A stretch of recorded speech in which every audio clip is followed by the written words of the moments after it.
এক প্লেটে 3টা পরোটা, একটা সেদ্ধ ডিম, একটি কাঁচা লঙ্কা, একটা পেঁয়াজ, মাত্র 30 টাকা। এই খেয়ে ইন্ডিয়ান দাদারা আজকে চলে গেল। অনূর্ধ্ব 19 এশিয়া কাপে দাদারা আজকে চলে গেল, পারলো না। রাজুদার পরোটা খেয়েও তারা জিততে পারলো না, কোনোভাবেই পারলো না। এক বাস খাচ্ছে বাংলাদেশের কাছে, বাংলাদেশের পাবলিকের কাছে, আজকে খেলো আবার মাঠে।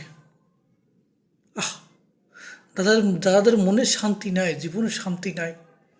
দাদারা বাসের পর বাস, ঝাড়ের পর ঝাড় খাইতেছে। 2024 সাল সুর বাটপারদের জন্য না। বাংলাদেশের ছিল একদল, ইন্ডিয়া গেছে, সিরিয়ায় ছিল একদল, রাশিয়া গেছে, ঠিক আছে। সুর ইন্ডিয়া, তারা বাস খাইল। আর রাজুদার পরোটা, ডিম, কাঁচা লঙ্কা খেয়ে তারা পথে পথে হয়ে গেল। অভিনন্দন বাংলাদেশের যুবকদের